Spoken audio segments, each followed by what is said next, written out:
Campeones, campeones, ole, ole, ole. Campeones, campeones, ole, ole, ole. Campeones, campeones, ole, ole, ole.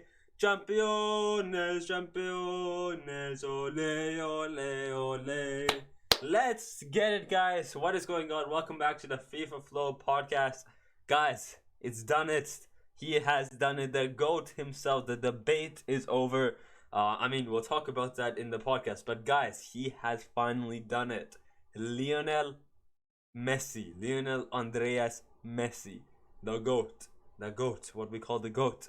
One of the most there's not word to describe him because he's just too good.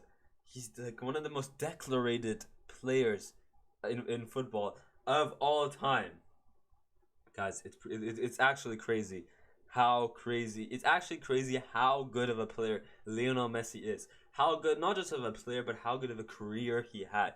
The way he is, the way he plays, the trophies he's earned, his personality, as I said, the way he plays on the ball and stuff is just, it's just a magisterial, man. The majestic Lionel Messi and Argentina have done it, guys, against France. And finally, after 36 years, they have won the World Cup.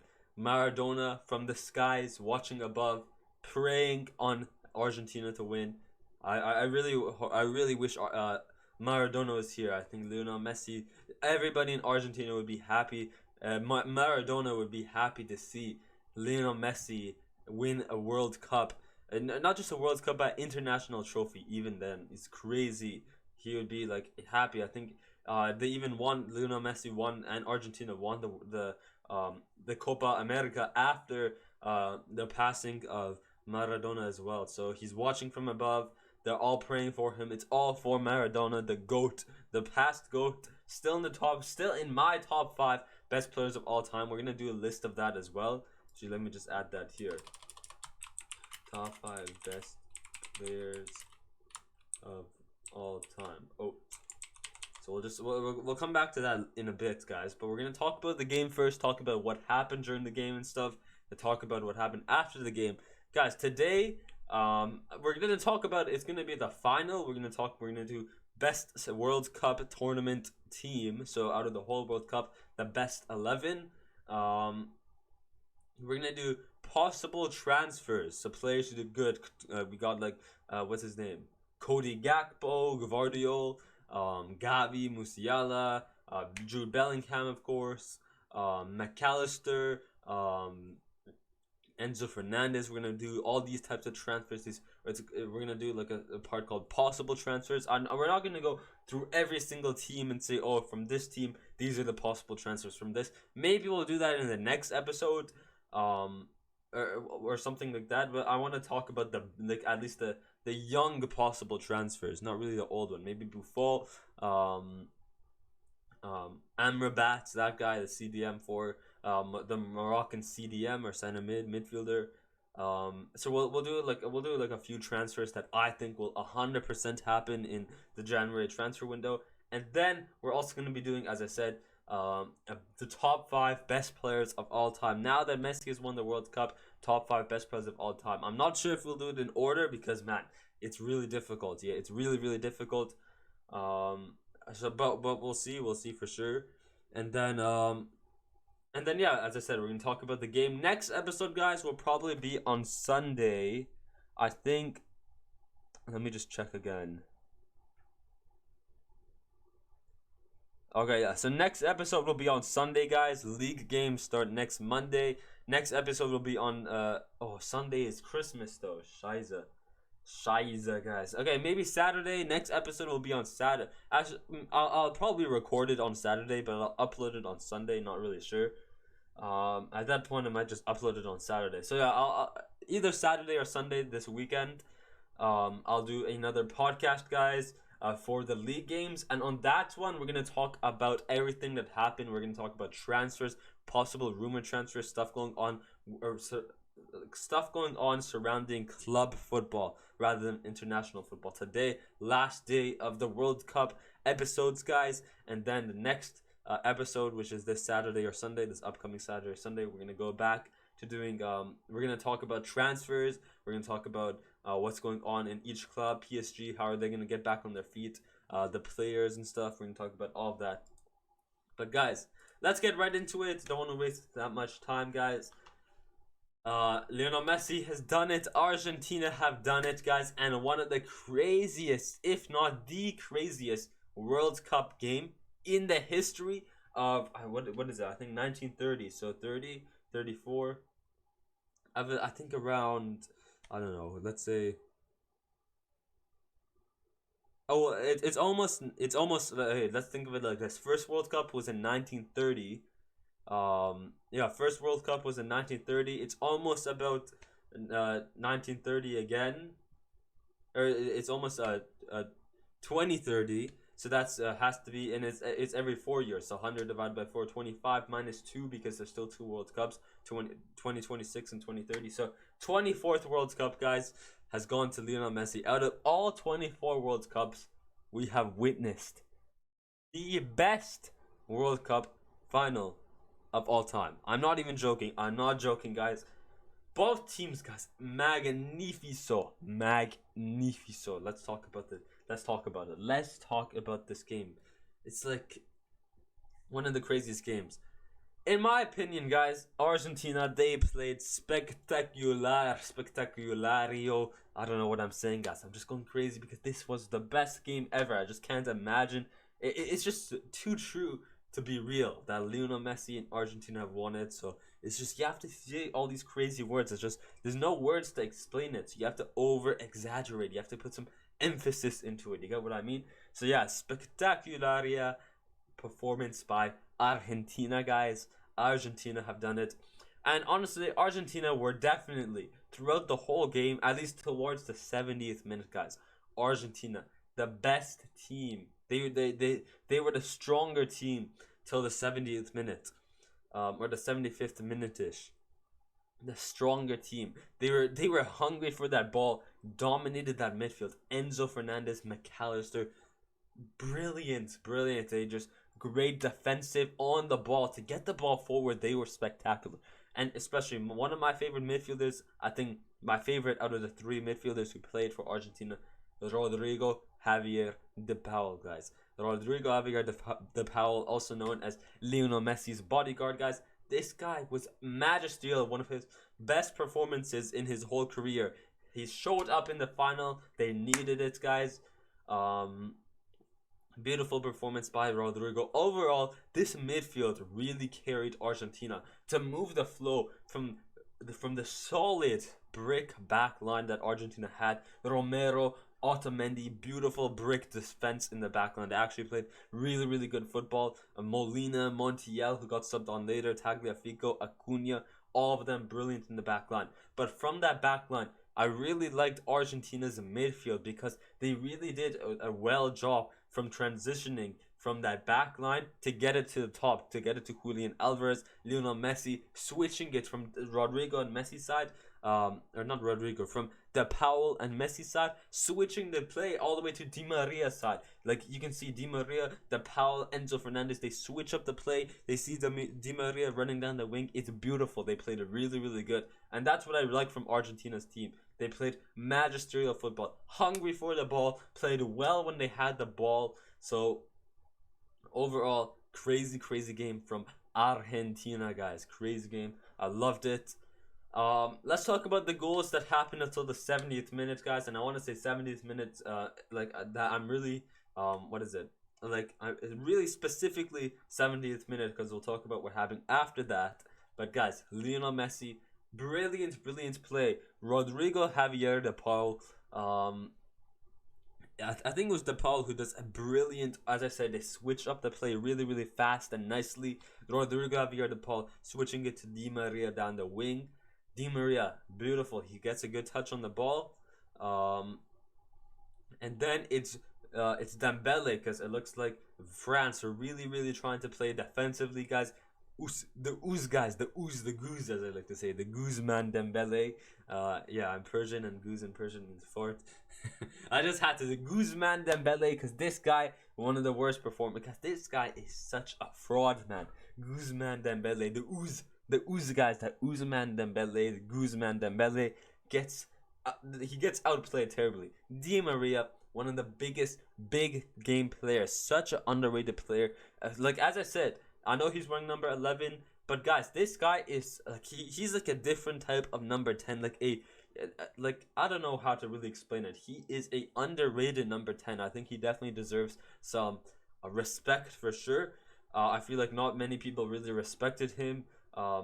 There's still millions who respect him, but I think there should be more who respect him for sure. This guy, big game player, scores in the Olympic final for Argentina, scores in the Copa America final in Brazil as well. Brazil losing in their own home, and yet again scores again. Gets he gets awarded a penalty as well. So technically, he got not really 2 goals, but he had a play which led up to a goal for Argentina, and that's what I like about Angel Di Maria, guys. A big game player. He does a fake shot. He almost tries to. It looks like he's trying to cross it, but then he fakes it to the right of Ousmane Dembele. Guzman Dembele runs into the box, and guys, this is where the controversy begins. Because a lot of people saying, "Oh my, what a terrible refereeing skills." I think brilliant. The referee, brilliant, spectacular. The best referee we had all World Cup, guys. Brilliant call by the referee. It doesn't look like, from certain angles, you could say yes, it doesn't look like a penalty. It's a very close call. The only reason I say it's a penalty is you can definitely tell Ousmane Dembele was getting close to him. And because he was close, you can kind of see like his foot tried to trip Di Maria without him tripping Di Maria. So you get what I mean? He tried to make Di Maria fall on himself. You get what I mean? And that's where the penalty was called. And yeah, brilliant penalty, of course. Lionel Messi going to the left or the right of Hugo Lloris. Guys, Hugo Lloris, one of the worst penalty savers of all time. Not of all time, but like, man, like he like I would not take him if it came down to penalties to say like if I die or live. I would not pick Hugo Lloris, man. This guy, not like, yeah. And that's where the problem was. Is everyone was saying, oh my, like if this goes to penalties, France lose, and it did happen. It went to penalties, France lost. We'll get to that later. But yeah, beautiful Lionel Messi, and yes, after Lionel Messi scored that penalty, guys, Lionel Messi is now the first player to score in every single round of the World Cup. He scored against Poland. I think he scored against Mexico as well. Yeah, that brilliant goal against Ochoa. Scored against Poland, I believe. Did he score against Poland? Poland. Yes. I don't quite remember. He scored against Argentina. He didn't score against Poland. So maybe not every game, almost every game, but every round. So he scored in the group stage in the round of 16 against Australia, in the quarterfinals against Netherlands, in the semifinals against Croatia, and then of course in the final, not just 1 goal but 2 goals. We'll get to that later as well. But brilliant by Lionel Andreas Messi. On top of that guy, we'll get to that later. But yeah, brilliance there from Di Maria. Big game player, guys. As I said, hungry. Argentina, the whole half, hungry for that ball. Man, France were like, they, as I said, up to the 70th minute, because after that it got really, like my heart was, it was going, I don't know what I'm saying, like what sound effect did I just made, but it was going to like 500 million beats per second. Like I was so scared, I was nervous, it was so like, yeah man, crazy. It's like the craziest thing in history, one of the craziest game, the craziest game in history after the 70th minute, guys. As I said, in the France, man, they were terrible. They were terrible up to the 70th minute, guys. Guzman Dembele, Olivier Giroud, like Tchouameni, Varane, Upamecano, Koundé, Theo Hernandez. Like, man, what were they doing? I think during that first 70 minutes, probably for me, Mbappe and maybe Theo Hernandez were the best players. Out of the whole game, for sure, Mbappe was the best player. And I think second place have to go to Theo Hernandez. I definitely saw him going up a lot, trying to get the ball into the box, get him forward and stuff. So I think Theo Hernandez a bit under-respected or underseen for what France did. Like everyone's saying, oh, the only good player in France was Mbappe. I think Theo Hernandez also did pretty good. Griezmann, guys, Griezmann, like in the past like rounds, this guy showed up really, really brilliantly to drop back into the midfield, to help the midfield, to like create a space for his teammates in the attack, drop back, defend, and like all of that to assist and stuff. Brilliance from Griezmann, but in the final, he just didn't show up for some reason. You have Varane, guys. This guy, man, this guy is such a fraud. After 2018 World Cup, this guy has went downhill. Rafael Varane, this guy cannot last 90 minutes. He can barely last 90 minutes, and like, yeah, this guy, he fell off for Madrid. Unfortunately, imagine his Madrid prime days when they won the treble. Varane and Sergio Ramos. What a team, guys. What a team that was. But or what a player Varane was back then. But now fell off. But yeah, as I said, Argentina's passion to get the ball back from France, and then it's a beautiful team effort. They get it around Mbappe, around Rabiot, doing 1-2s, going back into the midfield, going back out wide. Messi, guys, one of the best passes I've seen. If Messi was to mess this up, get it? This wouldn't have been a goal. But what he did is the ball's come to him. He literally does it with the back of his hood and then turns around Rabiot. I think it's DePaul who passes it to Messi over here, like around Rabiot, and then does like a back heel, like a back chip thing, a back through ball facing like backwards, like, and then the through ball sent to McAllister. Sent to DePaul. Like I think it's Montiel or Monila does it to Messi. Messi to what's his name here? To DePaul. And then DePaul sends it to McAllister. McAllister on this side here. McAllister sees it. It's like he's through. It's onside as well. And then, guys, it goes through. He passes it to Di Maria yet again. Big game player. And luckily, because usually on these, like when you get these passes, usually like most players would sky it into the net. But Di Maria, he got a beautiful touch on it, controlled it well. Well, not really controlled it, but he got his foot. He hit it perfectly, so it didn't skyball it. It went into the back of the net. And then Di Maria, yet again, a big game player, scoring in the final. Like he scores in the final for Argentina yet again. So crazy, guys. 2-0 up. Everybody thought you can. My phone was blowing up. I had like 50 chats open with my friends, my cousins, some random people on the internet and stuff. It was crazy how crazy this was. I was talking to everyone. And yeah, where was I? Yeah, my phone was blowing up. Everyone was like, surely, guys, surely Argentina win now. It's 2-0. That is done for, especially with how France were playing for the first 70 minutes. It was like, nah, hell no, France are not going back to back. Argentina have done it. Messi has done it. But guys, the prodigy, is that what the word is? Prodigy? The story, the villainry. As we like to say, he's not really a villain. Like, he's such a great player. The next generation, the next possible GOAT, who can possibly, if he keeps this rate up, he could possibly be the next top. He could possibly be a debate for top 5 best players of all time. If he wins another World Cup, wins like 2-3 Ballon d'Ors, or like 4-5 Ballon d'Ors for sure. I think it's possible. Kylian Mbappe, as we like to say, the villain. Almost destroyed, at least mentally destroyed Argentina's chance to win the World Cup. Guys, Kylian Mbappe. Great penalty awarded. Actually, which penalty was this? The first penalty. I don't quite remember this, like how this penalty was awarded. I think it was Enzo Fernandez who went ahead. I think it was on I think it was Enzo Fernandez. I don't quite remember like who was it on exactly. It might have been on what's his name? Thuram. It might have been on Marcus Thuram. but I think it was Enzo Fernandez who went to get the ball and he tripped one of the players. Like he didn't get the ball, he tripped the player. I don't quite remember, as I said, don't quite remember how it's awarded, but guys, Mbappe, and like guys, Emi Martinez, great keeper. He was the best keeper of the tournament for sure. When we go to talk about that, I have to put him in there for sure. But guys, he's really good. He read all three of Mbappe's penalties, like the two penalties he got in all 120 minutes, and then the penalty like during the penalties, best of five penalties. He scored. He went the right way. He got a hand. He got a touch on all of them as well.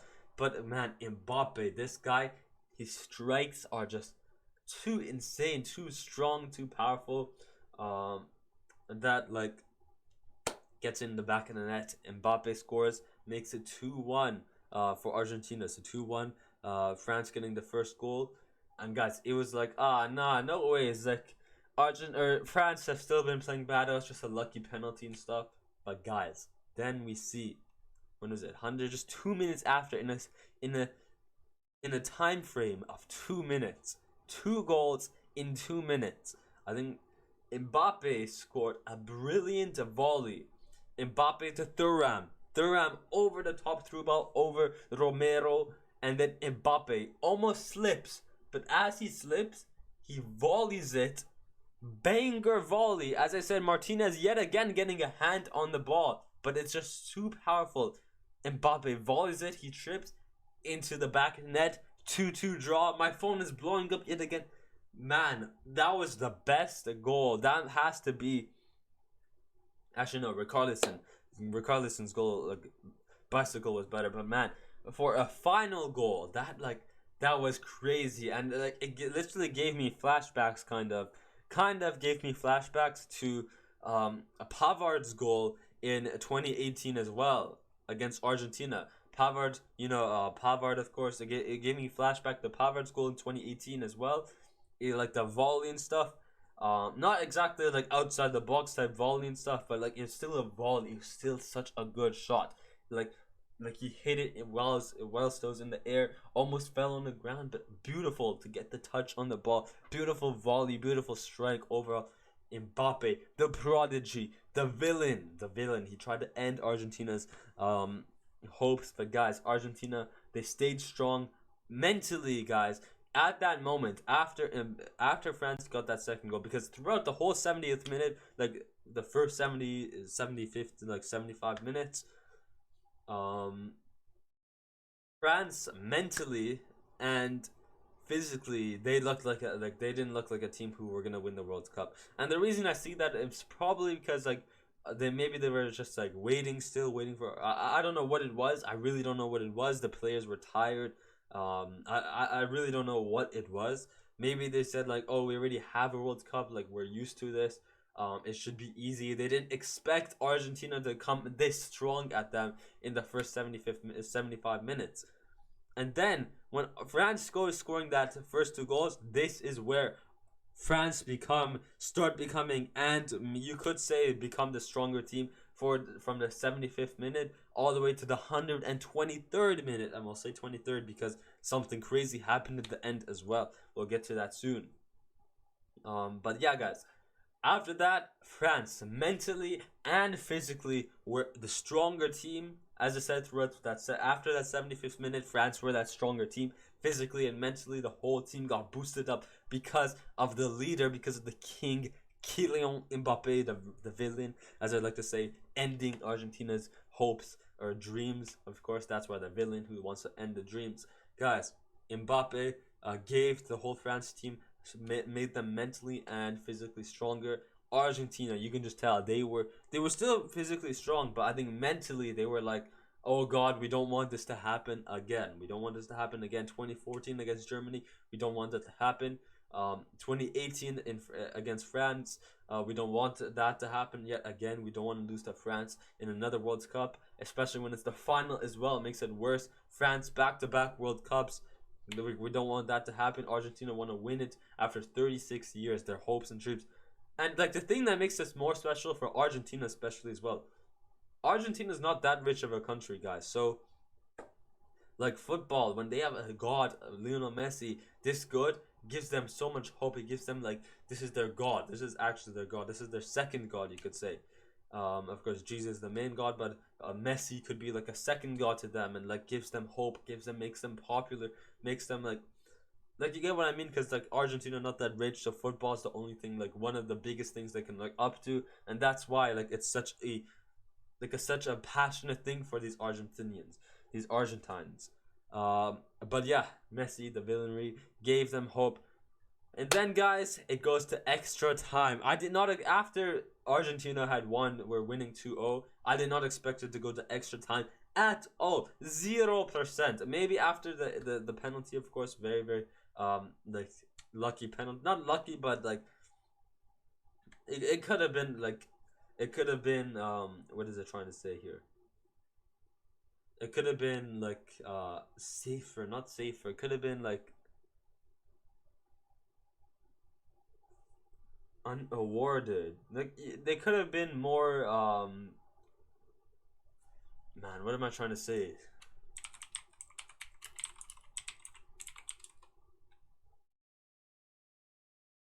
Aware. Does that, there could have been, they, like, man, this is a word I'm trying to look for, but, like, I can't quite think of the word.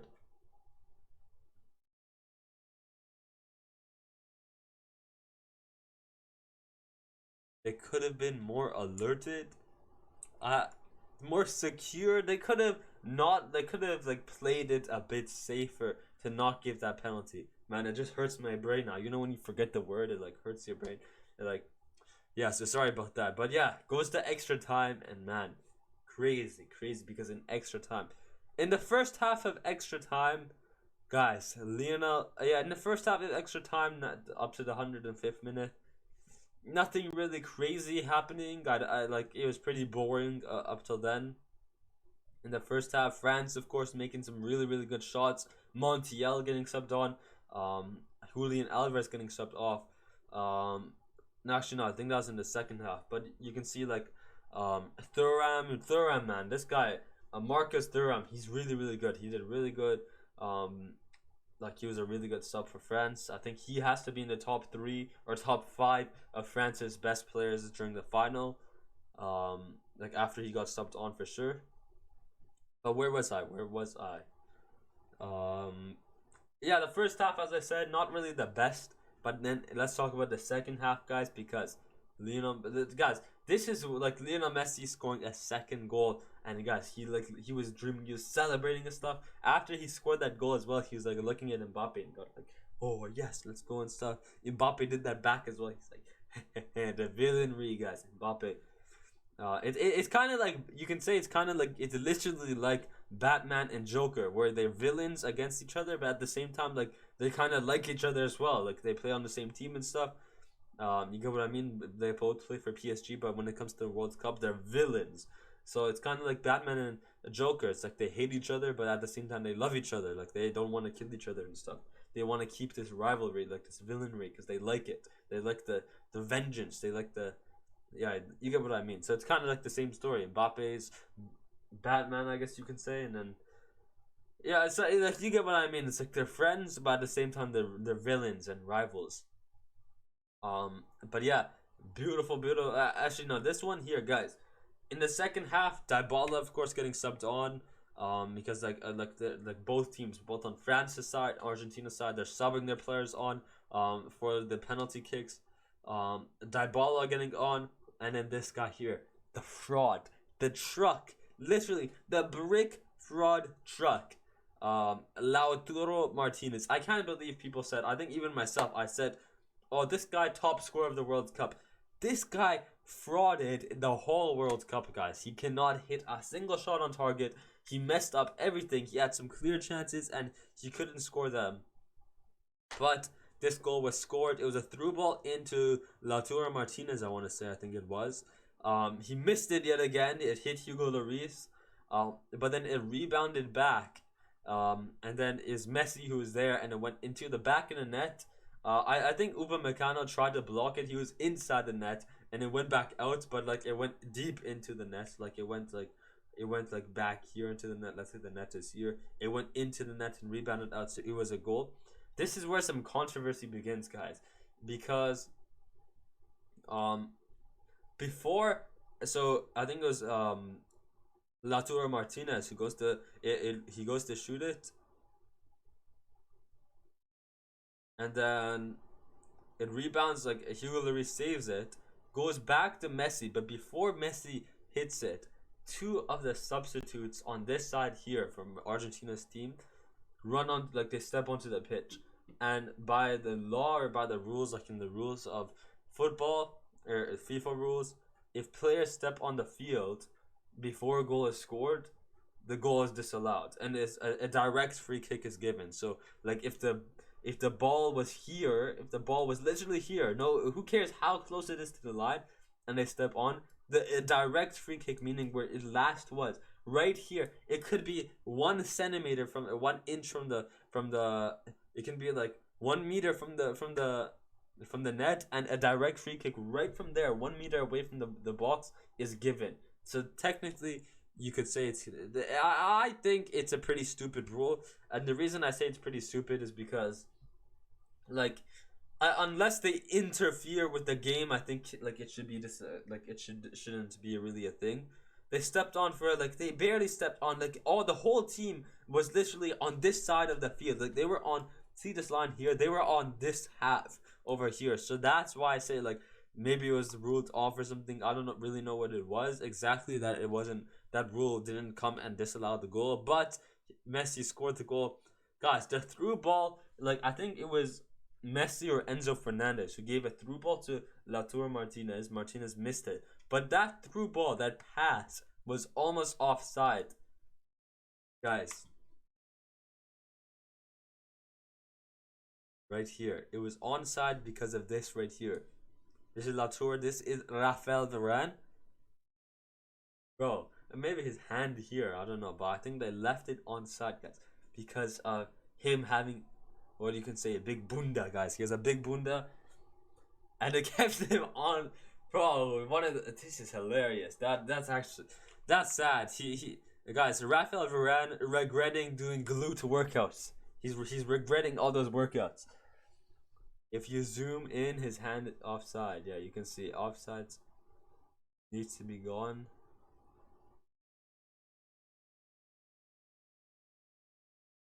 And it counts. Interesting. Yeah, you can kind of see his hand is off. The arm and hand don't. Oh yeah, I guess that, yeah, it doesn't really count as offside. I think it's the shoulder actually. So my bad. I guess that's why you could say the hand. Yeah, it's the shoulder. I think it's from the shoulder. If we, like, even if we go here, I bet there's a lot of people saying it's the shoulder. You're Canadian, your people don't know football. Yes, even I said, like, oh, how is that not offside? Interesting and stuff. But then I remembered, oh, it's from your shoulder. Your hand and your hand and your arm doesn't count. It's from your shoulder. It's actually from your shoulder. I guess you can say, but, or maybe it's from your wrist and stuff, like something like that. But yeah, still, either way, his bunda kept him offside. Rafael Varane regretting doing some glute workouts. But yeah, guys, yeah, that goal, it was given almost onside, almost offside, and then the two people going on, a bit controversy. But I think, like, as I said, they didn't really affect the game. It's like they stepped on 1 second and, like, for 2 seconds, and, like, before the goal, like, it was going into the back of the net anyways. The keeper was on the ground. Messi had it. No one in the front of the net. Unless Messi does some very, very shy as a stupid thing, it goes up instead of going straight. Like, I don't know. So for that reason, I'd say it still counts. But if you want to be very, very strict and stuff, yes, it doesn't count. But man, just give Argentina the World Cup. They deserve it, man. They deserve it. They actually, I'm not saying it like in a term of like, oh, they deserve it, it's rigged, let's let Argentina win.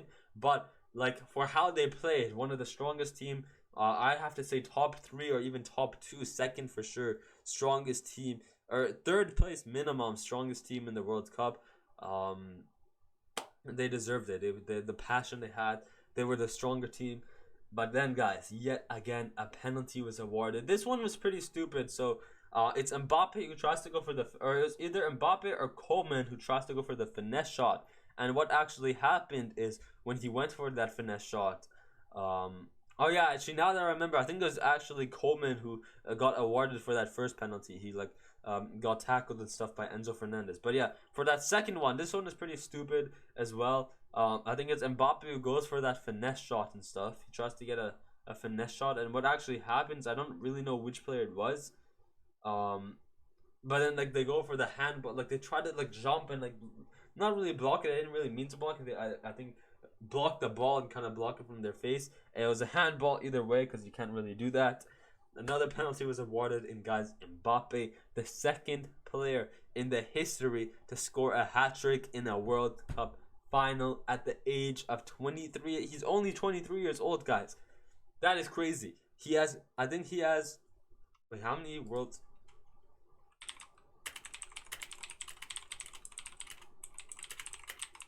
I think he has 12. Yeah, 12 goals in 14 matches. Guys, Mbappe, at 23 years old, in 2 World Cups. Pele, that was his whole career. In 2 World Cups, he's 23 years old.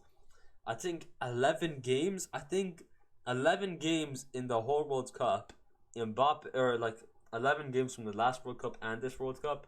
Mbappe has now equalized the goals of Pele in the World Cup. Golden, he became the top scorer in the World Cup this year. I think with 8 goals, I want to say.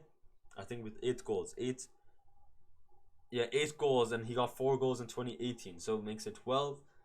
8 goals this year, top scorer of the World Cup in 2022. And now, at the age of 23, he's beaten the whole career of Pele's World Cup goals. And right now, top World Cup holder, goal scoring holder is Miroslav Klose at 16 goals. Easily. Mbappe can easily do 2 more World Cups. Easily at 2 more World Cups at 27 years old and then 31 years old. After that, maybe 35 years old as well. Easily 2 World Cups in my opinion. And definitely if he keeps on scoring at least 4 goals in each, minimum 4 goals in each World Cup, this record is gonna go above 25 goals for sure. If he scores 4 in the next one, that brings him to 16. Maybe let's say, okay, if he scores another 7 goals, 6 goals, let's say 6 plus 12, that makes him 18. Plus another 6 at 31 years old, that's gonna be 24 goals. Like man, that is gonna be crazy. That is actually crazy. Mbappe is definitely gonna beat the World Cup record by a mile, guys, by a mile. And people still tell me that Haaland is the best in the world. I mean, before the World Cup, for sure, I could agree, but man, never doubt Mbappe, my player, guys. I'm a PSG fan, and people say, oh, why do you say Mbappe is the best? Because, like, tactically, on the ball, how he moves, he's just better. He's just better, man. So, like, man, trust me. Trust the process. In the process, guys, the penalty was given, and Mbappe, hat-trick, and second hat-trick in World Cup history, in the final history as well. In World Cup final history, should I say, or should I mention? And then it's 3-3. Argentina is still composed, as I said. After the 75th minute, guys, France were on steroids. They were on something else. They were crazy. And then Marcus Thuram, guys, yet again, France should have had yet one more penalty. A great save by Emi Martinez in the 123rd minute. Before that, though, France could have had another penalty, and where that penalty was is Marcus Thuram. It's Enzo Fernandez, I believe, or it's either Enzo or Romero or Montiel, one of the 3. It's either any of the Argentinian players. At that point, like, I can just say any of the Argentinian players. One of the Argentinian players goes to get the ball, but what happened is he missed the ball. It's Marcus Thuram who gets the ball around him. But then what happens is Marcus Thuram falls. But if you play the clip very, very slowly at negative speed at this point, you might as well play it in reverse. That's a negative speed is basically reverse, you could say. But if you played very, very, very, very, very, very, very, very, very, very, very slowly, you can see that Marcus Thuram actually moved his feet in the way. Like, he moved his feet so that he could purposely get tackled. And because of that, he got a yellow card. You cannot purposely get a tackle. You get what I mean? So it's a very strict call. Great refereeing by the ref. Guys, why is everyone mad as well? Because the thing is, with that penalty, with the Di Maria penalty, with this one, should it have been awarded and stuff? I think it should have. If the ref made the wrong decision, I think VAR would have told him, "Oh, like let's check, go check the VAR, go check the video, stuff again." So I think the correct decision was made 100%. The penalty wasn't awarded, and then guys, France in the last minutes of the game, 123rd minute, it's Thuram, Marcus, or no, not Thuram, it's this guy here, Muyani. He was actually the replacement for Nkunku as well. You thought, oh, he's not gonna play a single match. He comes on, he gets like a touch on the ball, and guys, I don't know. This is the biggest what if in football history. If Emi Martinez didn't save that world class save, he stretches his legs. It could have gone under his legs into the back of the net. It could have rebounded off, went back to France. They could have scored. It could have rebounded off, hit an Argentinian player, and rebounded into the back of the net. Anything could have happened because the rebound, he doesn't know where it's gonna go. This is one of the biggest what ifs in history. If he had scored that, France would have won because it's literally the last minute of the game. He missed it. World class, now what we know as world class save, because of course brilliant. That was a key, important, the most important save in history. World class save by Emi Martinez, and keeps it 3-3, and then the whistle is blown and it goes to penalties. That was crazy. But yeah, that was the craziest 120 minutes of my life, the best World Cup. But then guys, as I said, after the first 90 minutes, when it went, I said, oh, surely if France don't win in extra time and it goes to penalties, then France are losing in penalties. And yes, it lost in penalties. The reason I say France lose in penalties, Hugo Lloris not the best penalty taker, or not the best penalty saver, and then Emi Martinez is just a brilliant, like in the past games as well, in the qualifying games and stuff. In the knockouts and stuff, in the group stages for Argentina, Emi Martinez saved many penalties. He did really good in penalties. We saw this against Netherlands in the quarterfinals. So brilliant by Emi Martinez. Who was it? Messi, guys. Messi's goal at Mbappe yet again, guys. Mbappe. Martinez getting a hand on it, but Mbappe strikes just too powerful, too strong, and he saves, and it goes in the back of the net. But Emi Martinez gets a hand on it. He dives to right win stuff. And then Messi's goal, when he goes up to be the first goal scorer, first penalty taker for Argentina against France, guys, I don't know how Lloris didn't say that. He literally passed it. He literally negative passed it. He passed it. Negative is like back, but it was such a slow, tap. He literally tapped into the net and stuff. And Messi is not really the best at when it comes to penalties and stuff, especially when it comes to the final. Imagine the pressure and stuff on him. But Messi not really known for being the best at penalty takers. So I think he wanted to keep it safe. He took a small touch and somehow it went in. I don't know how Lloris didn't save that.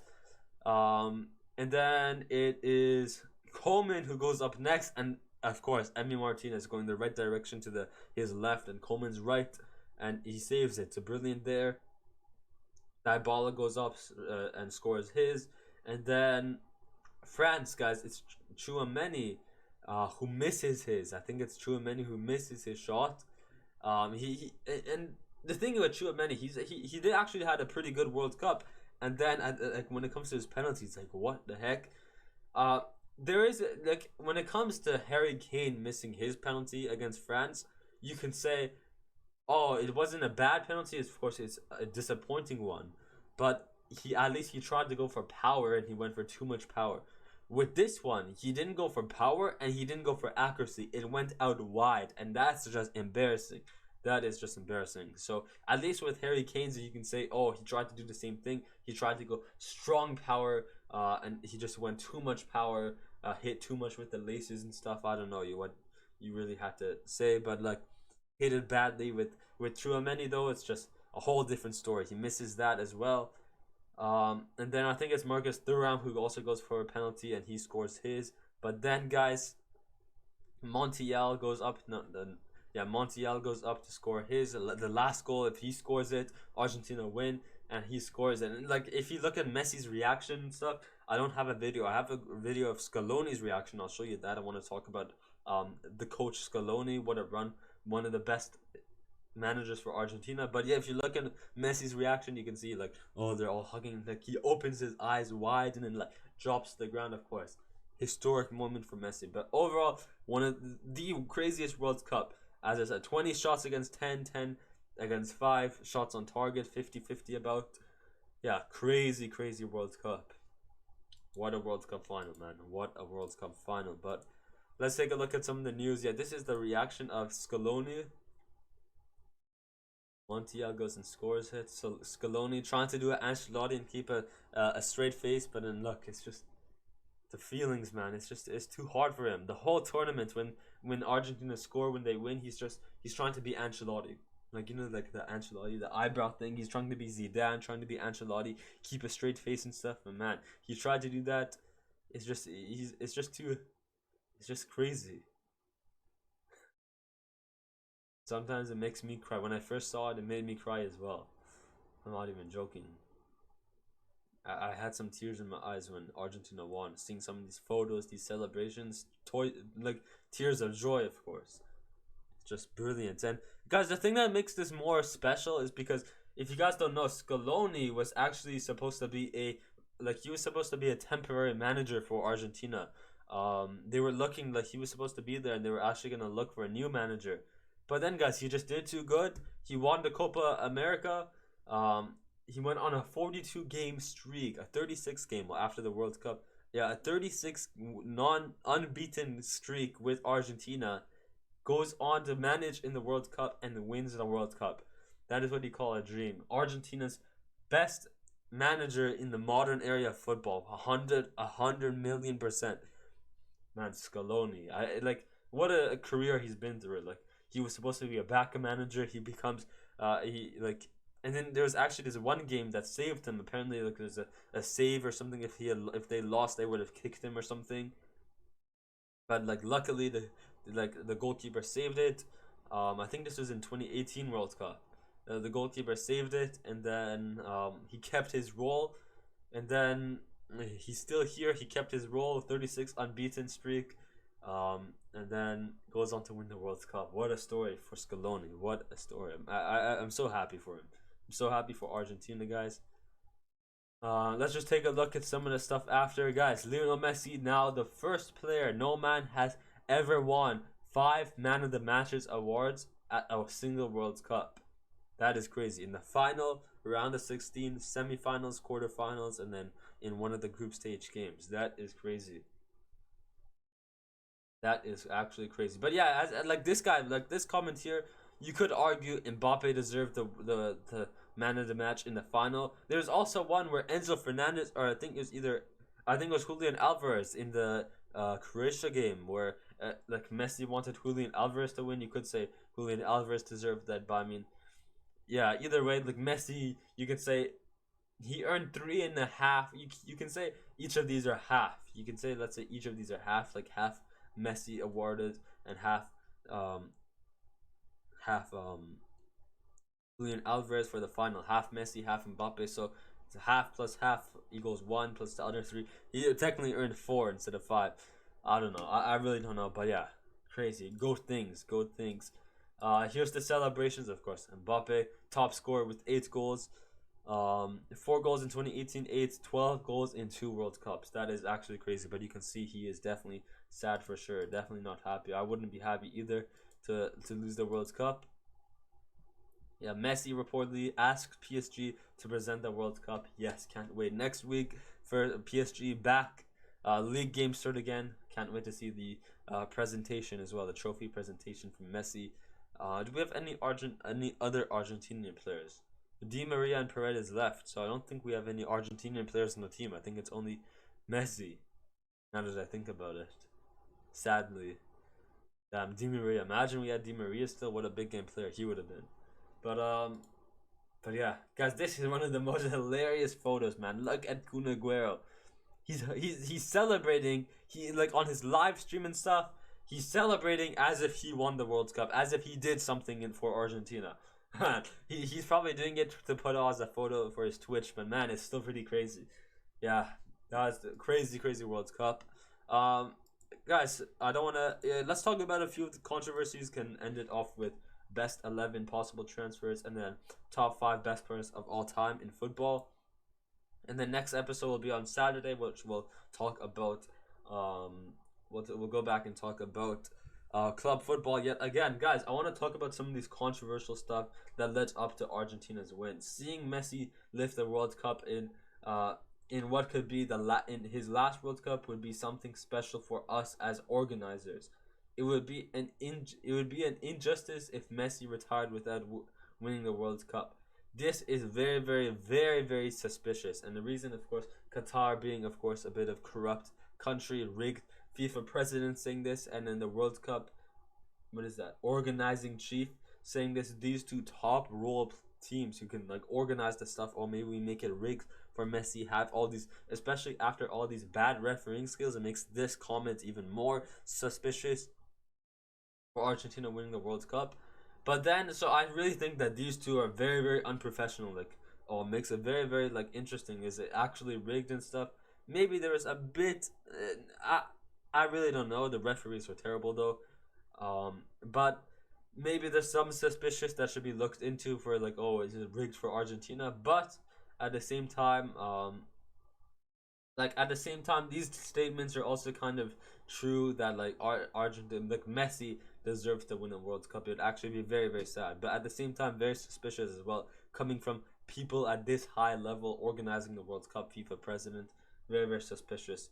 Luka Modric, I can't believe that penalty was awarded. It's a clear it is clear that it changed the game a lot, and in my opinion you could say it was unlucky because it was, who was it? It was Livakovic, the goalkeeper for Argentina, against Julian Alvarez. He was like, whoever got the ball first, whoever didn't get the ball first would probably be fouled and stuff. Because they're running right into each other. Julian Alvarez gets it first, and then you can see that Livakovic kind of stands his place, but at the same time, he was there. He can't really move after, like, in 1 second. He can't really move out of the way. So he kind of holds his place and stuff, and because he holds his place, that is obstruction. So he, like, blocks Julian Alvarez, because Julian Alvarez could try to tap it around. If Julian Alvarez went on, he could have went around Livakovic and scored that goal, but he didn't, and you could say, like, oh, like, Modric just, he's a bit jealous and stuff.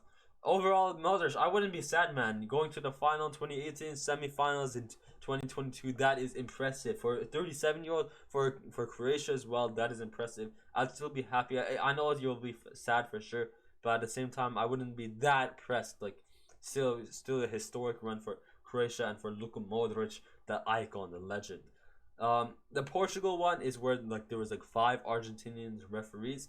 After what happened, after what I saw today, they can give the title to Argentina now. It's very strange that the referee from a team that whistles us is still in the World Cup. I don't know if they are going to give the World Cup to Argentina. So Pepe and Bruno Fernandes. I mean, these two guys. I mean, theoretically, against Morocco played really well. The referee didn't do like anything really that bad, other than maybe there was like 1 or 2 penalties that could have been awarded if he had checked VAR. Maybe like even if he checked VAR, maybe it's not awarded. But at least he could have taken the effort to check VAR and like see if it was a penalty. Maybe if that happened, Portugal would have won. They would have went through and stuff. We could have seen Portugal-Argentina final, but it didn't happen. But other than those two, like maybe he could have. Like I don't really see him. At least I don't remember like him doing anything that wrong, other than not checking VAR to see if it was a penalty. Yeah, over here the Netherlands game, man, Messi, he does a handball. There should have been a red card for Paredes, I believe, or for De Paul. Messi takes a ball with his hand, and the referee just lets it go. Like that is actually scandalous, 100%. But at the same time, Netherlands they played really dirty as well. So this game was just a dirty game. But overall, yeah, the referees, man, worst referees except for the final. The final, best referee of all time. He did really best referee that World Cup in that final. Guys, let's go ahead and make a best starting 11 for me. Best left back this World Cup, I think for me has to be Theo Hernandez. I think Theo Hernandez, he actually did really good for France and stuff. Really solid. He did really good in the attack as well. So yeah, Theo Hernandez for me there.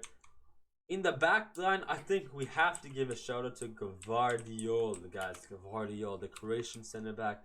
Other than getting outplayed very, very terribly, other than being a Messi's dog, guys, Gvardiola, or not, as I like to say, Gvardiola, Pep Gvardiola, Gvardiol, he had a great, I think he had like 42 or like something like that, 36 tackles or something like that. Guys, Gvardiol, the best center back this World Cup. He has to be in this team, no doubt. For the other center back, it's really, you could say maybe De Ligt, maybe Van Dijk. But I think for me, I'm gonna say Otamendi. I think Otamendi had a brilliant World Cup for Argentina. Really solid for his age as well.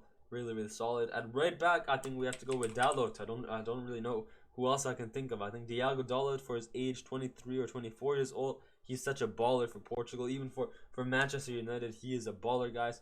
So I think, yeah, I think he has to be mentioned as the best right back this tournament. We go to the midfield, guys. I think for me, the midfield, midfield is really, really difficult because we had some ballers: Gavi, Pedri, Musiala, McAllister, Enzo Fernandez, Jude Bellingham. There's so many more, like Chouameni. There's so many more, like other players that I'm forgetting 100% for sure. But I think for me, I think we have to say Enzo Fernandez. Oops, capital letters. Enzo Fernandez. I want to say McAllister. The only reason I think McAllister, he did do really good. Don't get me wrong, but I think not on top of that, it's really like Enzo Fernandez. I've seen a few of his plays with Benfica, but McAllister, he was a really surprising player. Like I didn't really know him either. Came from Brighton and stuff. It's like, oh, I didn't really expect much from him, and surprisingly, he did good. He did really, really good. But so, I think on top of that, like McAllister, he did good, but he was also a surprising player, which also makes me want to put him in. But I think personally for me, it has to be Chouameni. Yes, he missed his penalty and gave a penalty towards who was it? Towards England, in the semifinals, but or in the what is it? The quarterfinals? I think it was. Yeah, in the quarterfinals. Where was I? But other than that, I think Chouameni did really good for a good replacement for like Pogba and Conte. I think Chouameni has a really solid World Cup. And then on top of that, I think the next one has to be, I think we have to say Jude Bellingham. For England, this guy was a beast. Guys, this guy was a beast. The box to box, going up like to get up a lot. He was crazy. Let's go to attack. I think for me, left wing, Davies, guys. Davies has to have a shout out for sure. But I think for me, the big game player himself, Angel Di Maria. Up top, no other than Mbappe, and then of course Lionel Messi. I think that's pretty obvious who our attack will be. So this is my 4-3-3 best of the tournament. Enzo Fernandez, Chouameni, Gvardiol, Otamendi, Dalot, Bellingham. There's definitely other shots as well, as I said. Like there's definitely Davies, Gakpo, 100%, Musiala. These guys, like I don't know, Musiala. Who else? Rabiot. Davies, Gakpo, Musiala, Rabiot, Gavi, Pedri, De Ligt, Amrabat. Man, I forgot Amrabat. Hakimi. Oh, actually no, I think Dalot has to, I think Hakimi had a better one, but 100% like it's really, really difficult with Dalot as well. It's really difficult because all of them had a great World Cup. So these are some shout outs as well. Maybe this is the substitute for the best overall team in the World Cup team, like I guess group with the substitutes as well, you could say. But yeah, it's really, really difficult, but I think I'm gonna have this as my best 11 for the World Cup. Might post this on my story as well, like with the photos and stuff, so look on my Instagram, link is down below. Guys, possible transfers, let's name some quick possible transfers. I think possible transfers that will 70% plus happen in January. And what I'm trying to mean here is like I think these transfers will have a chance of 70% or higher that can happen in the January transfer window. I think for me, Enzo Fernandez. There's teams like I think right now in the race is Liverpool, Chelsea, and PSG. Guys, you could possibly go to PSG. That'd be crazy. Imagine Enzo Fernandez, Vitinha, and Verratti. Oh my goodness, that would be brilliant. That'd be brilliant. McAllister, after his performance, Brighton, people are gonna want to look for him. I don't know if maybe not in January, but actually no, I think McAllister for sure. What's his name? Emi Martinez. And now that Bayern Munich, now that what's his name? Manuel Neuer is now been injured and is out for the rest of the season. Either I don't really know who's gonna go for McAllister, but for Martinez, I think it's Martinez or Livakovic for Bayern. I think Bayern will 100% get either one of these two for this January window. So I think these two have a good shout. For Bayern, only for Bayern. Gvardiol. This guy, he could possibly go to Chelsea. But this one is probably most likely going to happen in summer. But I think we'll put this out here. Not a bad shout. Gakpo. From Man United, of course. They want to get him. But this one could also happen in the summer. But you never know. After the... Yeah, I think they could also happen like this year as well. Amrabat. I think Chelsea want him. Of course, Jude Bellingham, and of course, this one is 100% going to happen in the summer, but we'll put him up still. Liverpool, LFC, and Madrid, of course. But yeah, these are some. I think these are the main. I'll like off of the top of my head, like these are the ones for sure. But as I said, next episode we're going to talk more about club football, and we'll come back to this. Guys, we're going to end it off with who I think are the top 5 best players of all time now that Messi has won the World Cup. For me, guys. I don't know if we'll do an order, but I think for me, Ronaldo. And what I mean by Ronaldo are the Brazilian Ronaldo Nazario, the R9 Ronaldo. I think this guy was a baller. What he did, like the step overs, you could say like kind of 2 World Cups, but like he didn't really do anything in the first. I think it was in the first World Cup he didn't really do anything. I think it was the 90. It was the 02 World Cup where he did like really good. And what is that? The Tokyo one, the Tokyo World Cup. But yeah, R9 has to be up there. Messi, I'm gonna put Messi up there. As I said, no, there's no order to this, but man, Messi, such a, like how he plays on the ball, like tactically, on the ball, he's brilliant, guys. He has trophies now, like the World Cup now, and he could possibly win the Super Ballon, which is the best player in the last 3 decades. I think the only player to have won that is Di Stefano, who's also Argentinian. Actually, I don't know, is Di Stefano Argentinian or Spanish, or I think he has a 3rd nation as well. I think he's played for 3 different nations somehow. So I don't really know, but you could say like another Argentinian to win the Super Ballon. Where was I? What was I gonna say? Another record that Messi also broke. He now has the most liked like post on any social media platform. Bella, who's that girl? Like Bella Porch on TikTok, had like 60 million. On Instagram, it was like 54 million for that photo of the egg and stuff. Messi has broken it with 66 million. It could possibly be at 68, 70 million now. That is pretty crazy. But yeah, Messi with the most, breaking records. As Ronaldo says, this is for Messi though. Messi doesn't chase records chase Messi.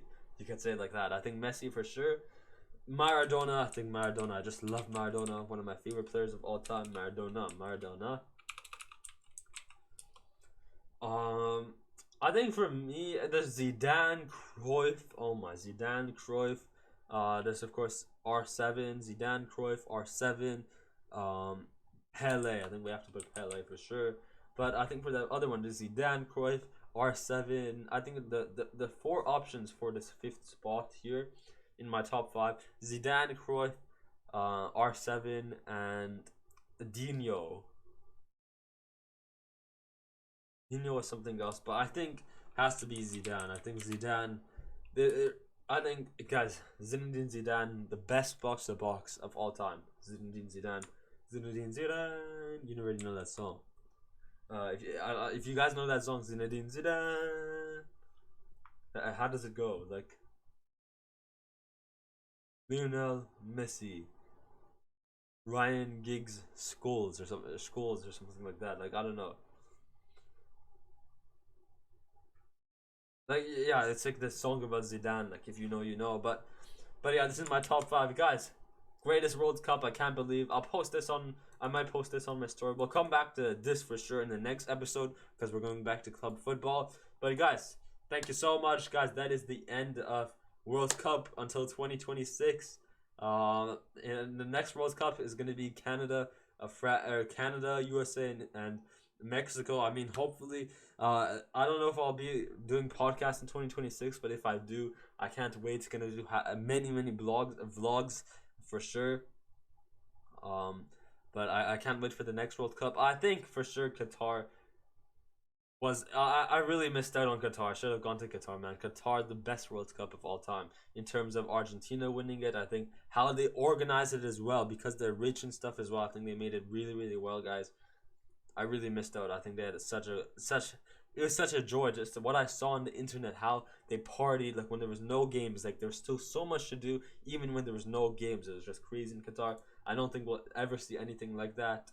But yeah, for now, guys, thank you so much for watching. If you guys enjoyed the episode, hit that like button, hit that subscribe button, and hit that bell. As I said, next episode will probably be on Saturday or Sunday, going back to club football. Both links will be down below. So yeah, make sure to check that out for my Instagram. That would highly be appreciated. But yeah, for now, stay positive, stay happy, stay flow, and I'll see you, or should I say I'll Messi you later. For Messi, so Ronaldo and Messi. I'll Messi you later, guys. Peace. Have a good one. And also, Merry Christmas, yeah, on Sunday. If I upload it on Sunday and stuff, if I upload on Saturday, then I'll say Merry Christmas again. But if I don't, Merry Christmas, Happy Holidays to everyone. God bless everyone out there. Happy holidays, as I said. Ho ho ho. I don't know. But yeah, happy holidays. I hope you and your family and friends and your loved ones are all having a blessed time for the Christmas, for the holidays. So yeah, happy holidays, happy Christmas if I don't upload before Sunday. But yeah, see you guys. Peace.